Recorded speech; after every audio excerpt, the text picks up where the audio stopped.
Hey guys, Lord here, back again with another review. Today we'll be taking a look at the Marvel Legends Xemnu Build-A-Figure Wave Doctor Doom. So without further ado, let's get into it.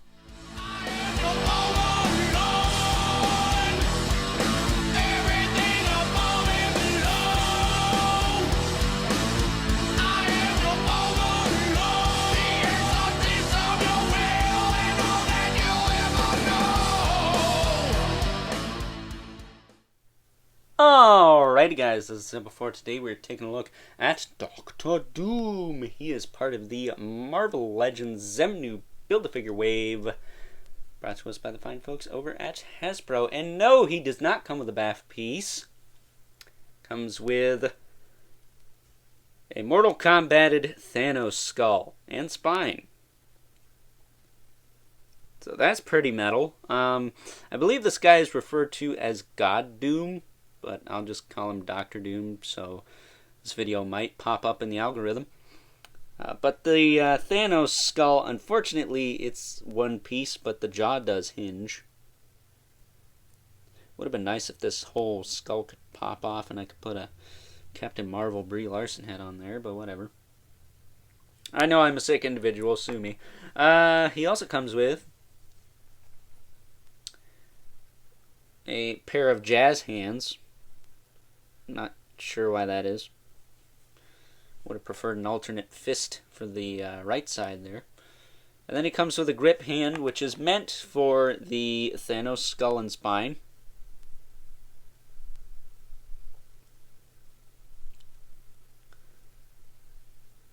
But again, it does not have the up and down hinge as the in and out, which is not right for a holding hand.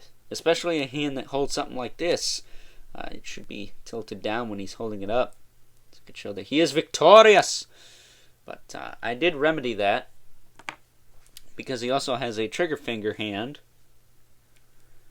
which does have the appropriate hinge on it. So I just use that hand, and then on the other side he just has a fist. So he can punch you right in the culo. He also has a little pistol, which is in this holster here. I can get that out. Pop that open. Pull this gun out. And you can see it. Maybe. It's supposed to be a Luger. It's very soft and flexible and cheap, so that'll be staying in the holster. Does Dr. Doom ever use this damn gun? Don't think so. Especially if you're God Doom, why would you need a freaking Luger? You could just rip if you could just rip Thanos' skull and spine out, why do you need a dinky ass little pistol? I don't understand that. But this guy is basically direct reuse of this guy right down to the head. Now, I don't have all three of the Dr. Dooms Hasbro's put out in the past almost couple years now. I actually did have the retro card one, but I had to send it back because he had two left thighs. So that's no good. So hopefully I will get a replacement for that. And if I do, I might actually do a review of that figure because it looks pretty cool. And we have been doing reviews of all the super retro classic villains on this channel, so it probably wouldn't hurt either. But looking at this figure, I really like how this came out. I love the silver. I love the white. It's a very striking figure. You're going to look at it when you look at a shelf. Your eye's going to be drawn to it because of how bright and vibrant it is. It just looks really good, man. I like how it came out. I like the silver. Even if it is that swirly-turly plastic, it's not that bad. I do believe they painted this one here. It's a bit darker. This one's a bit brighter. I think the retro one's even brighter than this one, but as far as the silvers go, you can see that they are two totally different shades. I will also say that Dr. Doom I just put away, he has the 2012 Doctor Doom's Luger because it's made out of hard plastic. I do still have his somewhere, but I think it's in a bag somewhere. But this guy, as far as articulation goes, you can pop the head off, which we are going to do. You can pop the whole damn neck off if you want. But you can take this cape, put it to the side. I'm curious if this will work with Moon Knight. Or if it's too tall. Same with these hands. They have a little bit of texture to them. I don't think it's a lot. So you could probably give those to Moon Knight if you really wanted to. But looking at articulation on this guy, popping his neck back in, I will say this guy had the same kind of powdery weirdness problem that the Scientist Supreme had.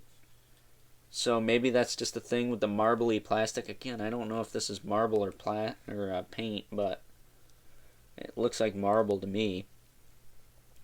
But he had it all over his body, all over his legs. It was everywhere. I soaked this guy and wiped him down with a tissue to get that off, and I haven't had much of it on here since, so I would recommend you do the same if you have the same problem, but it's whatever.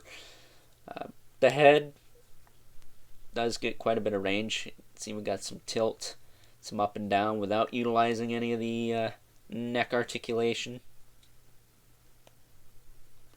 So there is that. He does have a ball joint in the neck, which kind of rocks around, which is kind of funny. The shoulders go out to the side. I thought they went out further than that. Oh, there you go. If you push them back and then pull them up, they go out more. No chewing on that either, which is nice. Yeah, you just got to get at the right angle. He does have a bicep swivel. I will say on this side, the bicep swivel is kind of a ratchet, which is odd. I don't know what's up with that. But he does have double jointed elbows. This hand hinges up and down. And then this hand hinges in and out, like all the other hands he comes with. Again, it would have been nice to get a fist for this side, but whatever. I wasn't going to use that anyways. Torso, it's on a ball joint. Kicks forward, kicks back, tilts side to side, rotates all the way around. Feels like it is a double joint, but the one joint just swivels, the other one is a ball joint, an actual working ball joint. Now the belt, I don't know if this is glued in here or what, but I feel like I should be able to push this up some more and I can't. Whatever. The hips kick out to the side and back down. They do move forward and back a little bit, but they are going to be hindered by the skirt piece. But you can kick them forward and back a little bit. He's got a thigh cut. He's got a double jointed knee. Not a ton of range, but he is an armored guy. His ankles are on ball hinges, so you can hinge him forward and back. He's got a rocker, and you can swivel the foot at the top of the disc hinge as well. And there you go. That is Dr. Doom in a nutshell. I actually got this figure on clearance at my local Target Tegrat. I don't know why he was on clearance, but I'm not complaining. This figure's really cool. I like him a lot. I might like this guy more than Lady Deathstrike. I don't know. That's probably overstepping my boundaries as far as being a toy reviewer goes, because everyone thinks Lady Deathstrike is the best figure in the wave, but I also look at bang for your buck, and I do like the fact that they went all out with Lady Deathstrike. She has 0 accessories. This guy has a Thanos skull with a spine still attached to it. I rest my case. He looks awesome though. Let's see. Let me get that skull in his hand while we're dilly-dallying here. Because I did this with the Red Skull, too. I used the trigger hand to hold the Cosmic Cube, but here you go.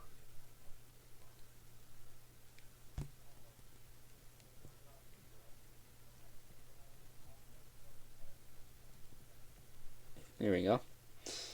But, yeah, he can hold Thanos' skull like so. Looks pretty good. Looks very good, actually. So, yeah. I dig it.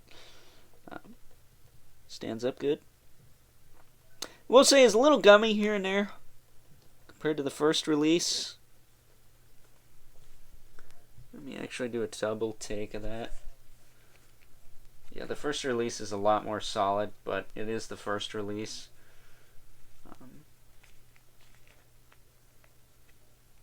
Even the feet are more gummy on this new one. I don't know if the retro card one was that gummy or not, but I will say this one does have a significant amount of gumminess compared to the first release, so keep that in mind. That could just be a luck of the draw thing, but it wouldn't surprise me if that's how it is on all of them. But with that being said, let's take a look at some size comparisons. Taking a look at some size comparisons, here's Dr. Doom next to my two favorite figures from the Xemnu Build-A-Figure wave. We got the Red Skull and the Dread Dormammu. And is it just me, or is Dr. Doom taller than Dormammu? I'm starting to have more problems with this figure the more I use him in size comparisons. What the heck? Up next, here he is next to the Super Skrull Wave Dr. Doom, the one I used for a bit of comparison earlier. I believe that's supposed to be the more modern look because the Super Retro Classic one has a lighter green tunic. And then speaking of Super Skrull, there is the Super Skrull Build-A-Figure, which, these are literally the only Fantastic Four villains we have other than Namor. What the heck? And last, but certainly not least, got our two regulars, the Mythic Legion's Brother Mandibulus, the Mortal Kombat 11 Spawn. And before I get roasted in the comments by someone who has all the Toy Biz stuff, I know they made Fantastic Four villains too, but as far as ones you can buy and not pay up the ass for, we're kind of limited on that right now. Just saying. Figured I'd redeem myself before I cut the camera, you know? But with that being said, time to wrap things up. Some final thoughts. Overall, and while I know that this is not a very popular look for Dr. Doom, especially amongst fellow Marvel Legends collectors, I gotta be honest here, I really like this figure. This is one of my favorite figures in the wave. I might even like this guy more than Lady Deathstrike, which is kind of surprising because that's an all-new mold. This is partial reuse with some new parts thrown in here and there. I don't know, I just really like this guy, and the whole cape not sitting right on the chest thing, you can fix that with some heat. That's not that big a deal. I'd say my major gripe with this figure is the fact that the Thanos skull does not pop off the spine, so I could put a Brie Larson Captain Marvel head on it. But that's a biased opinion that I'm sure maybe quite a few of you have. But with that being said, I think this is a really cool figure, and even though he doesn't come with a Build-A-Figure part, I would highly recommend you pick this guy up, especially if you're lucky like me and find it on some sort of discount at your local Target. Still kind of puzzled by that one. This is a fairly new, air quotes, fairly new release. So it's kind of funny to see it on clearance with the Shang-Chi wave and all that stuff. So with that being said, I hope you guys enjoyed this review. Don't forget to like this video, hit that subscribe button and the notification bell so you know whenever I upload more reviews like this one. Stay tuned. We're going to be doing another Throwback Thursday this week. I actually just pulled this one out of my keister, so we're going to be doing that tomorrow. And, of course, the Mezco Blade review will be up in the next couple of days as well. And the overview for the Xemnu wave, since I finally got all of the figures in said Xemnu wave. But if you haven't already, hit me up on Instagram at Overlord Productions for all kinds of toy and action figure related posts and whatnots. And don't forget to leave a comment. Comment section below. Let me know what you think of this figure, if you like it or hate it. But remember, keep the comments civil, because the world sucks enough as it is. Especially when you can't find Ultron, who's not gonna lie, probably the best Marvel Legend to come out this year. But that ain't saying much, because there's a lot of stinkers. And they're known as the Shang-Chi wave. And until next time, I'll catch you guys later.